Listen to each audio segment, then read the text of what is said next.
Gatsby le Magnifique. Donc, on avait commencé la lecture de Gatsby il y a 2 jours et on avait donc rencontré notre personnage principal qui venait d'emménager sur la côte est des États-Unis et qui était invité par des connaissances à lui, donc le couple de Tom et Daisy, à venir chez eux. Et la discussion avait laissé entendre à un moment que Tom, donc le mari de Daisy, avait une maîtresse et que c'était quelque chose qui était connu et pas forcément et que le couple battait un peu de l'aile à cause de ça. Et donc on va continuer à partir de là dans leur discussion une fois passés à table. Des débris épars des 5 dernières minutes que nous avons passées à table, je me rappelle seulement ceci. On ralluma les bougies, sans raison, et j'avais conscience de chercher à croiser un regard tout en les évitant tous. Je ne saurais dire à quoi pensaient Daisy et Tom, mais je ne suis pas sûre que Miss Baker elle-même, avec tout le robuste cynisme qu'elle semblait posséder, arrivait à faire complètement abstraction du hurlement strident et métallique, pareil à une sirène d'alarme qu'émettait ce 5e convive. Aux yeux de certains, la situation aurait peut-être pu passer pour excitante. En ce qui me concerne, j'avais juste envie d'appeler immédiatement la police. Les chevaux ne furent, faut-il le préciser, plus mentionnés.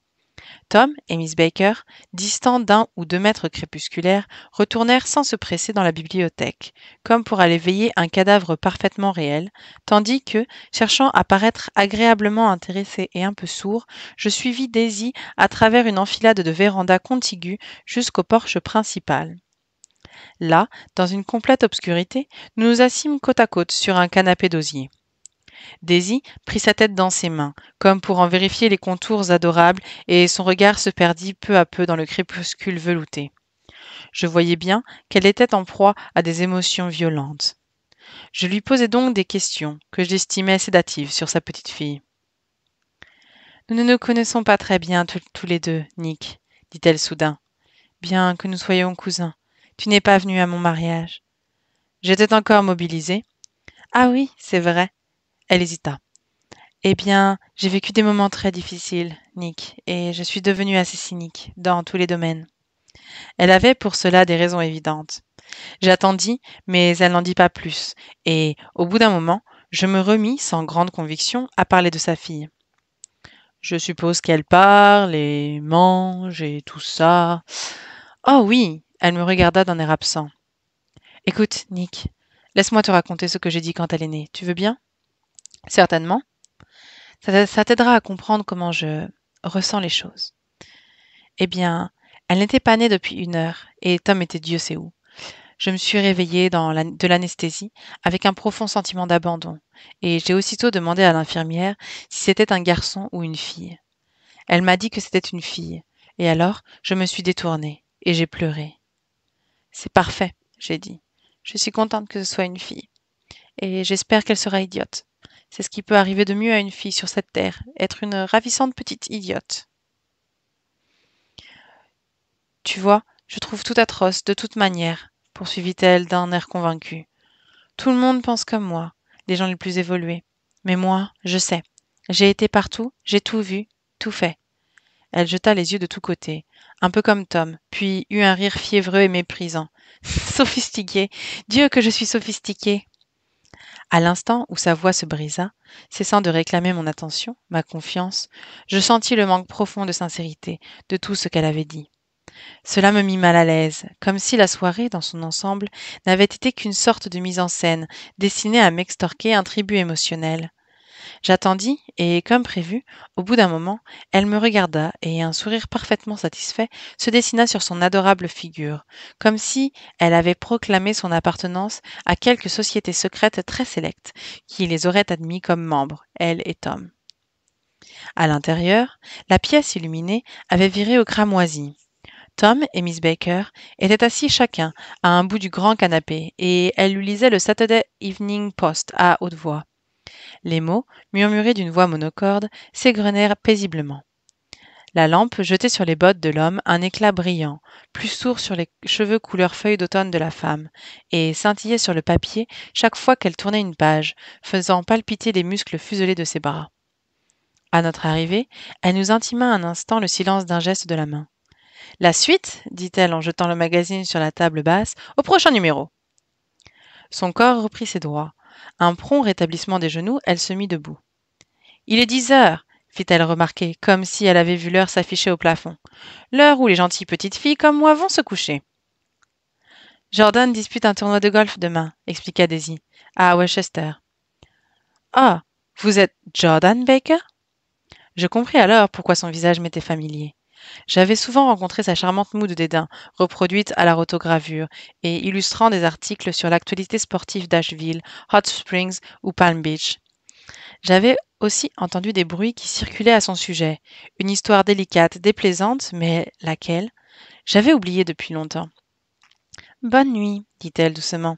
Réveillez-moi à 8 heures, d'accord? Si tu y arrives. J'y arriverai. Bonne nuit, monsieur Carraway. À une prochaine fois peut-être. Ça ne fait aucun doute, confirma Daisy. En fait, j'ai l'intention d'arranger un mariage entre vous. Reviens souvent, Nick, et je ferai en sorte de, comment on dit, vous jeter dans les bras l'un de l'autre. Tu vois, je vous enfermerai accidentellement dans la banderie, ou je vous mettrai tous les deux sur le bateau et vous expédierai au large. Ce genre de truc. Bonne nuit, lança Miss Baker, qui montait déjà l'escalier. Je n'ai rien entendu du tout. C'est une fille bien, dit Tom au bout d'un moment. On ne devrait pas la laisser vadrouiller comme ça à travers le pays. Qui ça, on sans qu'il froidement Daisy. Sa famille. Tout ce qu'elle a comme famille, c'est une tante centenaire. D'ailleurs, Nick veillera sur elle, n'est-ce pas, Nick? Elle va passer plein de week-ends ici cet été. Je pense que notre foyer aura une excellente influence sur elle. Daisy et Tom se regardèrent un moment en silence. Elle vient de New York? M'empressai-je de me demander. De Louisville. C'est là que nous avons grandi toutes les deux, à l'époque où nous étions de pures jeunes filles, de belles et pures. Est-ce que vous avez parlé de choses intimes avec Nick sur la véranda? Demanda Tom brutalement. Tu crois? Elle me regarda. Je n'arrive pas à me rappeler, mais il me semble que nous avons parlé de la race nordique. Oui, je m'en rappelle maintenant. Le sujet, c'est, comment dire, imposé à nous. Et pour commencer, vois-tu, ne va pas croire tout ce qu'on te raconte, Nick, me recommanda Tom. Je répondis faiblement qu'on ne m'avait rien raconté du tout, et quelques minutes plus tard, je pris congé. Ils me raccompagnèrent jusqu'à la porte et se tinrent debout, côte à côte, dans le gracieux rectangle de lumière. Comme je mettais le contact, Daisy poussa un cri péremptoire. « Attends, j'ai oublié de te demander quelque chose d'important. On nous a dit que tu avais une fiancée dans l'Ouest. »« C'est vrai, renchérit Tom aimablement. On nous a dit que tu étais fiancée. »« Pure calomnie, je suis bien trop pauvre. »« Mais on nous l'a dit, » insista Daisy, qui, à mon grand étonnement, s'était de nouveau épanouie comme une fleur. « Au moins 3 personnes nous l'ont dit. Il faut donc que ce soit vrai. » Bien sûr, je savais à quoi il faisait allusion, mais je n'étais pas, ne serait-ce que vaguement, fiancée. Le fait que la rumeur ait publié les bancs était l'une des raisons pour lesquelles j'étais venue ici dans l'Est. On n'arrête pas de sortir avec une vieille amie pour cause de ragots, mais d'un autre côté, je n'avais pas l'intention d'être poussée au mariage par des ragots. Cette marque d'intérêt venant d'eux ne me laissa pas insensible, me les fit paraître moins distants, malgré leur fortune. Néanmoins, j'étais mal à l'aise et un peu écœurée lorsque je pris la route du retour. J'avais l'impression que le mieux à faire pour Daisy, c'était de fuir cette maison avec son enfant sous le bras. Mais elle n'en avait apparemment pas l'intention. Quant à Tom, découvrir qu'il avait une maîtresse à New York me surprenait beaucoup moins que de le voir déprimé par la lecture d'un livre. Quelque chose le poussait à remâcher des théories périmées, comme si l'autosatisfaction qu'il tirait de sa force physique ne suffisait plus à nourrir son tempérament dominateur. Il régnait déjà une atmosphère de plein été, devant les terrasses de café et les garages où des pompes à essence rouges, flambant neuves, se dressaient dans des flaques de lumière. Et, quand j'eus regagné mon domaine de West Egg, je garai ma voiture dans la remise et m'assis un moment sur une tondeuse abandonnée dans le jardin. Le vent s'était calmé, cédant la place à une nuit sonore, retentissant de battements d'ailes dans les arbres et d'un son organique, insistant, comme si une soufflerie souterraine animait les grenouilles d'une vitalité déchaînée. La silhouette d'un chat se découpa furtivement dans le clair de lune, et, tournant la tête dans sa direction pour le regarder, je vis que je n'étais pas seule. À 15 mètres de moi, un homme avait surgi de l'ombre de la maison voisine et se tenait, debout, les mains dans les poches, contemplant le ciel criblé d'étoiles. Quelque chose dans son allure nonchalante, dans l'assurance avec laquelle il s'était campé sur la pelouse, me donna à penser qu'il s'agissait de M. Gatsby lui-même, venu constater lui- quelle part exacte lui revenait de notre ciel commun. Je décidai de le héler. Miss Baker avait évoqué son nom au cours de la soirée, ce qui me donnait une occasion de me présenter. Mais je ne le fis pas, car je compris soudain qu'il tenait à sa solitude. Il tendit les bras vers la mer obscure d'une manière étrange, et, malgré la distance qui nous séparait, j'aurais juré qu'il tremblait. Machinalement, je regardai vers le large, et n'aperçus rien d'autre qu'une lumière verte, solitaire, minuscule et lointaine, qui devait marquer l'extrémité d'une jetée. Quand je me tournai de nouveau vers Gatsby, il avait disparu, et je me retrouvai seule dans la nuit inquiète.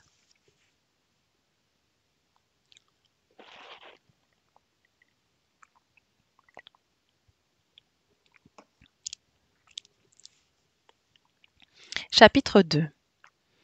À peu près à mi-chemin entre West Egg et New York, la route rejoint brusquement la voie de chemin de fer et la longe sur 500 mètres, comme pour éviter de traverser une zone particulièrement déshéritée. C'est une vallée de cendres, un champ cauchemardesque où les cendres poussent comme du blé, dessinent des crêtes, des collines, de monstrueux jardins, où les cendres se transforment en maisons, en cheminées, en colonnes de fumée et, dans un effort ultime et transcendant, incarnent des humains gris cendres dont on distingue à peine les mouvements et qui se désagrègent aussitôt dans l'air empoussiéré. De temps à autre, un convoi grisâtre rampe sur des rails invisibles, émet un grincement sinistre, puis s'arrête, et aussitôt, un essaim d'humains gris cendre s'en échappe, armé de lourdes pelles, et soulève un nuage impénétrable qui dérobe au regard leurs taches énigmatiques. Mais, surplombant cette air grise et la poussière livide qui s'y entasse dans des spasmes sans fin, on aperçoit, au bout d'un moment, les yeux du docteur T.J. Eichelbourg. Les yeux du docteur T.J. Eichelbourg sont bleus et gigantesques. Leur rétine mesure 1 mètre de haut. Il n'a pas de visage. D'un côté par une petite rivière croupie, et lorsqu'on lève le pont basculant pour laisser passer les péniches, les passagers du train peuvent rester bloqués jusqu'à une demi-heure à regarder ce paysage lugubre. Le train s'arrête toujours au moins 1 minute à cet endroit, et c'est ainsi que j'ai fait la connaissance de la maîtresse de Tom Buchanan. Tout son entourage était au courant qu'il en avait une. Ses amis s'indignaient de le voir arriver dans des restaurants à la mode en sa compagnie, l'installer, puis faire le tour des autres tables pour bavarder avec tous les gens qu'il connaissait. Même si j'étais curieux de voir à quoi elle ressemblait, je n'avais aucune envie de la rencontrer. Ce fut pourtant le cas. Je me rendais à New York avec Tom en train, un après-midi, et dès que nous fûmes arrêtés le long des tas de cendres, il sauta sur ses pieds, m'attrapa par le coude et me força littéralement à sortir du wagon. « On descend !» insista-t-il. « Je veux te présenter ma petite amie. » Je pense qu'il avait pas mal bu au déjeuner, et sa détermination à vouloir que je l'accompagne frisait la violence. Il présumait avec dédain que je n'avais rien de mieux à faire de mon dimanche après-midi. Je franchis derrière lui un petit passage à niveau, d'un blanc écaillé, et nous revînmes sur nos pas, parcourant une centaine de mètres, sur la route sous le regard fixe du docteur Eichelbourg. Le seul immeuble en vue était un petit pâté de maisons en briques jaunes, planté à la lisière de cette terre vaine, desservi par une grande rue en réduction qui ne menait absolument nulle part. L'un des 3 commerces qui s'y trouvaient était à louer. Le second était un restaurant ouvert 24 heures sur 24, à l'accès poussiéreux. Le troisième, un garage. Réparation, George B. Wilson. Achat et vente de voitures. Et j'y pénétrais derrière Tom. L'intérieur était pauvre et nu. La seule voiture visible était une Ford en ruine, couverte de poussière, tapie dans un coin sombre. L'idée me traversa que ce garage fantôme ne devait être qu'une façade, derrière laquelle se cachaient de somptueux et romantiques appartements, lorsque le propriétaire en personne s'encadra dans la porte du bureau, s'essuyant les mains sur un bout de chiffon. C'était un homme blond, veule et anémique, et relativement joli garçon. Lorsqu'il nous vit, une tiède lueur d'espoir brilla dans ses yeux bleus pâles. « Salut Wilson, salut mon gars !» dit Tom, en lui tapant gaiement sur l'épaule. « Comment vont les affaires ?» « Je n'ai pas à me plaindre, » répondit Wilson sans conviction. « Quand est-ce que vous allez me rendre cette voiture ?»« La semaine prochaine. J'ai un gars qui travaille dessus en ce moment. »« Il travaille pas très vite, hein ?»« Si, » dit Tom froidement. « Mais si c'est ce que vous pensez, je ferais peut-être mieux de la vendre à quelqu'un d'autre, après tout. » Wilson s'empressa de se justifier. Je n'ai pas dit ça, je dis juste que... Sa voix mourut, et Tom balaya des yeux le garage avec impatience. J'entendis alors des bruits de pas qui descendaient un escalier, et un instant plus tard, une silhouette féminine assez épaisse apparut à contre-jour à la porte du bureau. Elle était âgée d'environ 35 ans, et plutôt enrobée, mais elle portait son embonpoint avec cette sensualité dont sont capables certaines femmes. Son visage, qui surmontait une robe à pois en crêpe de Chine bleu foncé, était totalement dépourvu de beauté. Mais on sentait d'emblée chez elle une vitalité passionnée, comme si les fibres de son corps étaient constamment stimulées. Elle sourit d'un air nonchalant et, traversant son mari comme s'il s'était s'agi d'un fantôme, serra la main de Tom en le regardant droit dans les yeux. Puis, elle se passa la langue sur les lèvres et, sans se retourner, s'adressa à son mari d'une voix traînante et vulgaire. « Tu ramènes des chaises ou quoi ? Que tout le monde reste pas debout !»« Pour sûr !» acquiesça Wilson en toute hâte, et il repartit dans le petit bureau, où il se confondit aussitôt avec les murs couleur ciment. Une cendre blanchâtre recouvrait sa combinaison noire, et sa chevelure pâle d'un voile de poussière, comme elle recouvrait toute chose aux alentours, sauf sa femme, qui se colla contre Tom. « Il faut que je te voie, » lui dit Tom instamment. « Prends le prochain train. »« Ok. On se retrouve devant le kiosque à journaux en bas. » Elle fit oui de la tête et s'écarta de lui juste au moment où George Wilson émergeait du bureau avec 2 chaises. Nous l'attendîmes plus loin sur la route, à l'abri de regards. C'était quelques jours avant le 4 juillet, et un gamin italien gris et maigrichon installait des feux d'artifice le long de la voie de chemin de fer. « Quel horrible endroit, non ?» dit Tom, en rendant son regard renfrogné au docteur Eichelbourg. « Atroce. Ça lui fait du bien de sortir. » Son mari est d'accord ? Wilson, il croit qu'elle va voir sa sœur à New York. Il est tellement abruti qu'il n'a même pas conscience d'exister. Et nous voilà, Tom, sa petite amie et moi-même, partis tous ensemble pour New York. Pas exactement ensemble, car Madame Wilson avait discrètement pris place dans un autre wagon. Tom épargnait un minimum la sensibilité des gens d'East Egg qui pourraient voyager à bord de ce train. Elle s'était changée et portait maintenant une robe brochée en mousseline marron qui se tendit étroitement sur ses hanches massives lorsque Tom l'aida à descendre du marchepied à New York. Au kiosque à journaux, elle acheta un numéro du Town Tattle et un magazine de cinéma, et au drugstore de la gare, un pot de crème hydratante et une petite bouteille de parfum.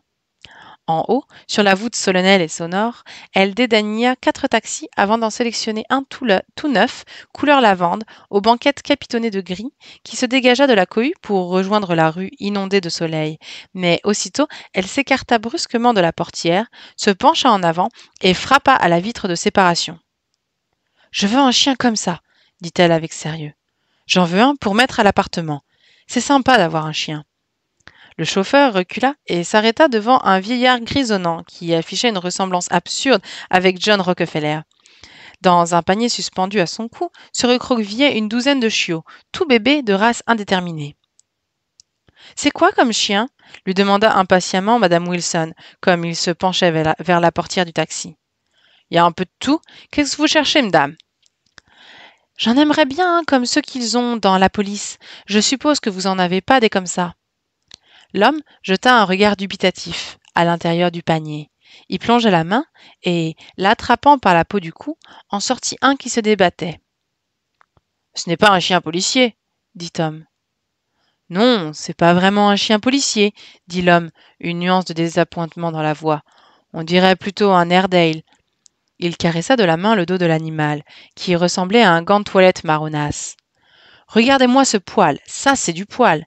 Avec un chien comme ça, vous êtes tranquille, pas de risque qu'il s'enrhume. »« Je le trouve mignon, » dit Madame Wilson avec enthousiasme. « Il coûte combien ?» Celui-là? Il lui jeta un regard admiratif. Ce chien-là vous coûtera 10 $. L'Ardel, indubitablement, il devait y avoir eu un Ardel dans son histoire familiale, bien qu'il eût les pattes étonnamment blanches, changea de main et madame Wilson le nicha sur ses genoux, où elle se mit à caresser son pelage imperméable avec extase. C'est un garçon ou une fille? S'enquit-elle avec tact. Celui-là, c'est un garçon. C'est une chienne, trancha Tom. Voilà ton argent. Tu peux aller t'en acheter 10 autres à ce prix-là.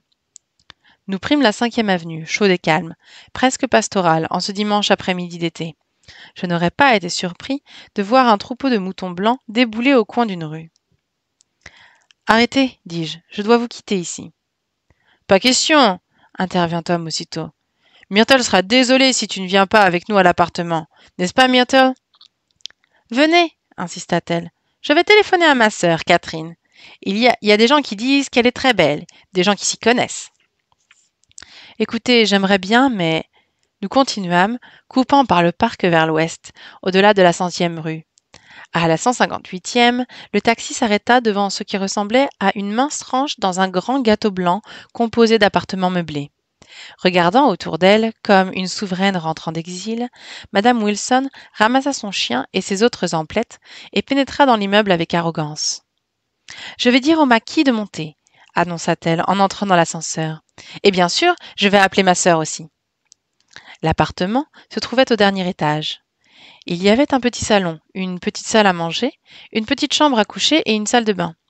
Le salon était bourré à craquer de meubles en tapisserie absolument disproportionnée, qui bloquaient les portes, de sorte qu'au moindre mouvement, on y trébuchait constamment sur des images de nobles dames faisant de la balançoire dans le parc de Versailles.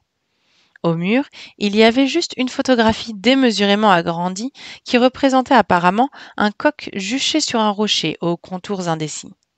Cependant, sous un certain angle, le coq s'avérait être un bonnet et le rocher une vieille dame au visage bouffi qui dardait son regard sur la pièce. Plusieurs vieux numéros du Ton-Tattle gisaient sur la table basse, ainsi qu'un exemplaire de Simon Cold-Peter et quelques feuilles à scandale de Broadway. Madame Wilson commença par s'occuper du chien. Un liftier partit à contre-cœur chercher une caisse pleine de paille et un peu de lait, qu'il compléta de sa propre initiative avec une boîte de biscuits pour chien, épais et durs. L'un d'eux finit par se décomposer avec apathie dans une soucoupe de lait au fil de la soirée. Pendant ce temps, Tom sortit une bouteille de whisky d'un placard fermé à clé. « Je ne me suis saoulé que 2 fois dans ma vie, et la seconde fois, c'était précisément ce soir-là, de sorte que je ne garde de tout ce qui s'est passé qu'un souvenir brumeux, opaque, bien que l'appartement soit resté inondé de soleil jusqu'à 8 heures passées. » Assise sur les genoux de Tom, madame Wilson passa quelques coups de téléphone. Puis, on manqua de cigarettes et je sortis en acheter au drugstore du coin. Quand je remontais, ils avaient tous les deux disparu. Je restai donc discrètement assis au salon et lus un chapitre de Simon Cold-Peter. Était-ce vraiment nul? Ou bien était-ce dû au whisky? Toujours est-il que je n'y compris rien. Au moment précis où Tom et Myrtle, dès le premier verre, madame Wilson et moi, nous nous étions appelés par nos prénoms, refaisaient leur apparition, des gens arrivèrent à la porte de l'appartement. La sœur, Catherine, était une fille mince et délurée, d'environ 30 ans. Les cheveux roux coupés au carré, compacts et luisants, le teint poudré d'un blanc laiteux. Ses sourcils avaient été épilés de manière à accentuer leur dessin canaille, mais les efforts de la nature pour restaurer leur alignement initial donnaient à son visage un air indécis. Au moindre mouvement, elle émettait un incessant cliquettement dû aux innombrables bracelets en terre cuite qui glissaient autour de ses poignets.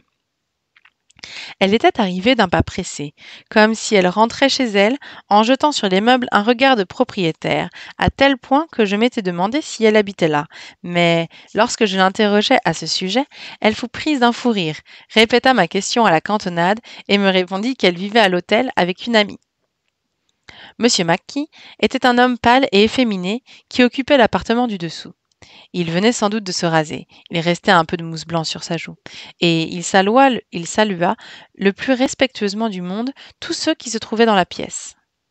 Il m'informa qu'il travaillait dans le domaine de l'art, et j'appris plus tard qu'il était photographe, et qu'il était l'auteur de l'agrandissement confus de la mère de Madame Wilson, qui flottait tel un ectoplasme sur le mur. Sa femme était à la fois excitée et languide, séduisante et repoussante. Elle m'annonça fièrement que son mari l'avait photographiée 127 fois depuis qu'ils étaient mariés. Madame Wilson s'était encore changée, je ne sais plus exactement à quel moment, et elle était maintenant parée d'une robe de cocktail compliquée en mousseline de soie crème, qui froufroutait sans cesse quand elle se déplaçait dans la pièce. Sous l'influence de la robe, sa personnalité avait subi un changement. La vitalité intense qui m'avait tant frappé lorsqu'elle m'était apparue dans le garage s'était muée en une impressionnante hauteur. Son rire, ses gestes, ses propos étaient de minute en minute plus violemment maniérés, et la pièce rapetissait encore à mesure qu'elle se déployait et pivotait bruyamment en grinçant dans l'air enfumé. « Chérie !» cria-t-elle à sa sœur en minaudant d'une voix haut perchée. « La plupart de ces gens-là sont des arnaqueurs. Ils pensent qu'à l'argent. J'ai fait venir une pédicure la semaine dernière, et quand elle m'a présenté sa note, elle m'aurait opéré de l'appendice, c'était pareil. » « Comment s'appelait-elle » demanda Madame Mackie. « Madame Eberhardt. Elle fait des pédicures à domicile. »« J'aime bien votre robe, remarqua Madame Mackie. Je la trouve exquise. » Madame Wilson repoussa le compliment d'un haussement dédaigneux des sourcils. « C'est juste une vieille robe, et j'ai l'air folle avec. Je la mets juste de temps en temps, les jours où je me fiche de quoi j'ai l'air. »« Mais elle vous va à ravir, si vous voyez ce que je veux dire, » poursuivit Madame Mackie. « Si seulement Chester pouvait vous faire poser habillé comme ça, je pense qu'il pourrait en tirer quelque chose. » Nous regardâmes tous Madame Wilson en silence. Elle écarta une mèche de cheveux qui lui tombait dans les yeux et nous rendit notre regard avec un sourire éclatant. Monsieur Mackie l'observa attentivement, la tête penchée sur le côté, puis déplaça lentement sa main sur son visage d'avant en arrière. « Il faudrait modifier l'éclairage, dit-il au bout d'un moment. J'aimerais faire ressortir le modelé des traits, et j'essaierai de capter l'ensemble de la chevelure derrière. »« Il faudrait surtout pas modifier l'éclairage, s'écria Madame Mackie. À mon avis, chut, dit son mari, et nous nous remîmes tous à contempler le modèle, après quoi Tom Buchanan bâilla bruyamment et se leva. Hé, les Mackie, buvez donc quelque chose, dit-il. Va chercher les glaçons et de l'eau minérale, Myrtle, avant que tout le monde s'endorme. J'avais demandé au garçon de s'occuper des glaçons. Myrtle haussa les sourcils, désespérée par l'incompétence de ses domestiques. Ces gens-là, si on n'est pas tout le temps sur leur dos. Elle me regarda et se mit à rire sans raison apparente. Puis, dans un tourbillon de mousseline, elle se précipita sur le chien, l'embrassa avec extase et se glissa dans la cuisine comme si une douzaine de maîtres d'hôtel y attendaient ses instructions. « J'ai fait de jolies choses là-bas à Long Island, » déclara M. Mackie. Tom le fixa d'un air absent. « Dont deux que nous avons encadrés et accrochés au mur chez nous. »« De quoi ?» demanda Tom. « Deux études. La première, je l'ai intitulée Montauk Point, les mouettes, et la seconde, Montauk Point, la mer. » La sœur, Catherine, s'assit à côté de moi sur le canapé. « Vous habitez aussi Long Island ?» s'enquit-elle. « J'habite West Egg. »« C'est vrai, j'ai été à une fête là-bas il y a un mois à peu près, chez un certain Gatsby. Vous le connaissez ? J'habite à côté de chez lui. Eh bien, on dit qu'il est le neveu ou le cousin de l'empereur Guillaume II. C'est de là que vient tout son argent. » Vraiment ? Elle opina. Il me fait peur. Je détesterais avoir affaire à lui. Ces révélations passionnantes sur mon voisin furent interrompues par Madame Mackie, qui montra subitement Catherine du doigt. « Chester, je pense que tu pourrais faire quelque chose avec elle, » déclara-t-elle, mais M. Mackie se contenta de hocher la tête d'un air las et reporta son attention sur Tom. « J'aimerais bien refaire des choses à Long Island, si seulement j'avais mes entrées. Tout ce que je demande, c'est qu'on me mette le pied à l'étrier. »« Demandez à Myrtle, » dit Tom, partant d'un bref éclat de rire. Comme Madame Wilson revenait dans la pièce avec un plateau. « Elle vous fera une lettre de recommandation, n'est-ce pas, Myrtle ?»« Je ferai quoi ?» demanda-t-elle interloquée. « Tu feras une lettre pour recommander Mackie à ton mari. Comme ça, il pourra faire quelques études sur de lui. » Il remua la lèvre en silence, le temps de trouver l'inspiration. « George B. Wilson, devant la pompe à essence, ou quelque chose dans ce goût-là. » Catherine se serra contre moi et me chuchota à l'oreille.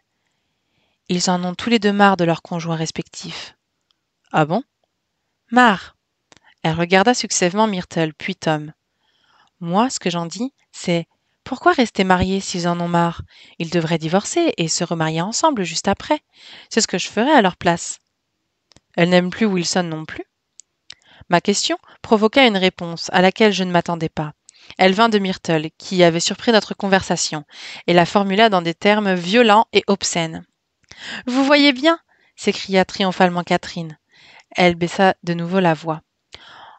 En fait, c'est sa femme qui fait obstruction. Elle est catholique. Ces gens-là sont contre le divorce. Daisy n'était pas catholique, et je fus pour le moins choquée qu'on ait inventé un mensonge aussi élaboré. Quand ils se marieront, poursuivit Catherine, ils iront vivre dans l'Ouest, le temps que les choses se tassent. Ce serait plus discret s'ils allaient en Europe. Oh, vous aimez l'Europe? S'exclama-t-elle surprise. Je reviens justement de Monte-Carlo. Vraiment? J'y étais l'année dernière. J'y suis allée avec une amie. Vous y êtes resté longtemps? Non, on a juste fait l'aller-retour. On est passé par Marseille. On avait plus de 1200 $ au départ, mais on s'est fait arnaquer et en 2 jours, on a tout perdu en jouant dans des salons particuliers. Au retour, ça a été l'horreur, je vous dis pas. Bon Dieu, j'ai haï cette ville. L'après-midi touchait à sa fin, et le ciel, par-delà la fenêtre, resplendit un instant, bleu, liquide et doré comme en Méditerranée.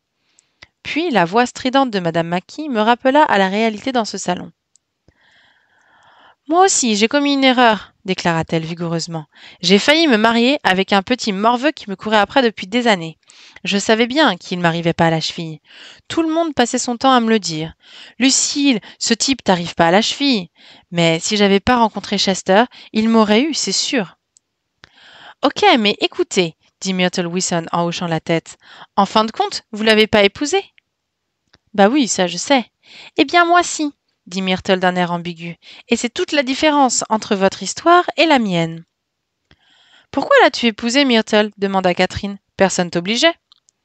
Myrtle réfléchit. Je l'ai épousé parce que je croyais que c'était un gentleman, dit-elle enfin. Je pensais qu'il en connaissait un bout, question bonne manière, mais il était même pas digne de lécher mes chaussures. T'étais folle de lui au début, dit Catherine. Folle de lui? S'écria Myrtle, incrédule. Qui a dit que j'étais folle de lui? J'ai jamais été folle de lui, pas plus que ce type-là. Elle me montra, pas plus que de ce type-là. Elle me montra soudain du doigt, et tout le monde me regarda d'un air accusateur. Je fis tout ce que je pouvais pour avoir l'air de ne m'attendre à aucune espèce d'affection de sa part. Là où j'ai été folle, c'est de l'épouser. J'ai tout de suite compris que j'avais fait une erreur. Il a emprunté un costume à quelqu'un pour le mariage, et il m'a rien dit. Et le type qui est venu pour le reprendre un jour où Georges n'était pas à la maison. Ah, c'est à vous le costume que je lui fais. Première nouvelle. Mais je lui ai rendu, et après ça, je me suis couchée, et j'ai passé la journée à pleurer toutes les larmes de mon corps. Il faut vraiment qu'elle le quitte, résuma Catherine à mon attention. Ça fait 11 ans qu'ils vivent au-dessus de ce garage, et Tom est le premier petit ami qu'elle ait jamais eu. La bouteille de whisky, c'était la deuxième, ne cessait de passer de main en main. Seule Catherine s'abstenait. Elle se sentait aussi gaie à jeun. Tom sonna le concierge et l'envoya chercher de ces sandwichs réputés qui constituent à eux seuls un repas complet. J'avais envie de m'en aller et de marcher vers l'est du côté du parc, dans la douceur du crépuscule. Mais chaque fois que j'essayais de partir, je me trouvais empêtrée dans une conversation violente et stridente qui me retenait, comme enchaînée à ma chaise. Et pourtant, haut dans le ciel, au-dessus de la ville, notre rangée de fenêtres dorées devait, si quelques marcheurs arpentant les rues peu à peu, noyés dans l'ombre, l'observaient par hasard, donner l'impression d'un fragment intime d'humanité. Et j'étais aussi ce passant, son regard, son émerveillement. J'étais dedans et dehors, simultanément captivée et écœurée par l'inévitable variété de la vie. Myrtle tira sa chaise contre la mienne, et soudain, son haleine suffocante déversa sur moi l'histoire de sa première rencontre avec Tom. On était assis face à face sur les 2 strapontins, ceux qui restent toujours libres en dernier dans le train. J'allais à New York dormir chez ma sœur. Il portait un smoking et des chaussures vernies toutes brillantes, et je ne pouvais pas m'arrêter de le regarder. Mais chaque fois qu'il me regardait, je faisais semblant de regarder une publicité au-dessus de sa tête. Quand on est arrivé à la gare, il s'est mis à me coller, et je sentais le plastron de sa chemise blanche tout contre mon bras. Alors, je lui ai dit que j'allais appeler la police. Mais il a bien vu que je mentais. J'étais tellement excitée que quand je suis montée avec lui dans le taxi, c'est tout juste si je réalisais que j'étais pas dans le métro. Tout ce que j'arrivais à me dire, encore et encore, c'est « On n'a qu'une vie, on n'a qu'une vie ». Elle se tourna vers Madame Mackie, et son rire affecté résonna dans toute la pièce. Chérie, s'écria-t-elle, je vous donnerai cette robe dès que je l'aurai enlevée. Je dois en acheter une neuve demain. Il faut que je fasse une liste de tout ce dont j'ai besoin. Un massage, une permanente et un collier pour le chien. Et un de ces petits cendriers tout mignons où on appuie sur un ressort. Et aussi une couronne avec un nœud en soie noire pour mettre sur la tombe de maman, qui devra tenir cet été. Il faut que je fasse une liste. Sans ça, j'oublie tout ce que j'ai à faire. Il était 9 heures, presque aussitôt après. Il était 9 heures. Presque aussitôt après, je regardai ma montre et vis qu'il était 10 heures. Monsieur Mackie s'était endormi sur sa chaise. Avec ses poings serrés posés sur ses cuisses, il ressemblait à la photo d'un aventurier. Je sortis mon mouchoir et essuyai sa joue pour enlever la tache de mousse à raser maintenant sèche qui m'avait tracassé toute la soirée. Le petit chien était assis sur la table, regardant de ses yeux myopes à travers la fumée et poussait de temps en temps un faible gémissement. Des gens disparaissaient, réapparaissaient, projetaient d'aller ailleurs, et puis ils se perdaient, se cherchaient, se retrouvaient un peu plus loin. À un moment, vers minuit, Tom Buchanan et Madame Wilson, face à face, s'affrontèrent dans un début passionné pour déterminer si Madame Wilson avait ou non le droit de prononcer le nom de Daisy. « Daisy, Daisy, Daisy !» hurla Madame Wilson. « Je le dirai si je veux. Daisy, Rapide et efficace, Tom Buchanan lui brisa le nez d'un revers de la main. Alors, il y eut des serviettes pleines de sang sur le sol de la salle de bain et des voix de femmes qui faisaient la morale et, dominant cette confusion générale, un long gémissement plaintif et intermittent. Monsieur Mackie sortit de son sommeil et se dirigea vers la porte hébété. Arrivé à mi-chemin, il se retourna et contempla la scène. Sa femme et Catherine prodiguant sermons et consolations tout en trébuchant un peu partout sur les meubles disproportionnés avec leur matériel de secours. Et sur le canapé, la femme au visage défait, saignant abondamment, qui essayait d'étaler une page du Town Tattle sur les images aux petits points du parc de Versailles. Puis, M. Mackie tourna les talons et poursuivit son chemin vers la porte. Je récupérai mon chapeau, abandonné sur un bougeoir, et le suivis. « Venez déjeuner un de ces jours, suggéra-t-il, tandis que l'ascenseur se mettait à descendre en grinçant. « Où ça ?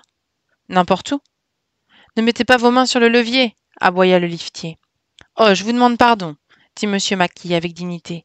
Je ne me rendais pas compte que j'avais les mains dessus. »« Très bien, acquiesçai-je, j'en serais ravi. » Nous nous sommes retrouvés, moi debout à côté de son lit, lui assis sous ses draps en sous-vêtements avec un immense album dans les mains. La Belle et la Bête, Solitude, Le vieux cheval de l'épicerie, Pont de Brooklyn. Puis, je finis à moitié endormi au sous-sol glacé de Pennsylvania Station, fixant sans la voir la première édition du Tribune, en attendant le train de 4 heures. Voilà, ce sera tout pour aujourd'hui. On a fini le chapitre 2. Et puis la prochaine fois, on continuera avec le chapitre 3. Je vous remercie beaucoup de m'avoir écouté et j'espère que vous avez apprécié. Et aussi, j'espère qu'il n'y aura pas trop de problèmes de connexion dans les prochains lives. En tout cas, moi, je vous dis à bientôt. Au revoir.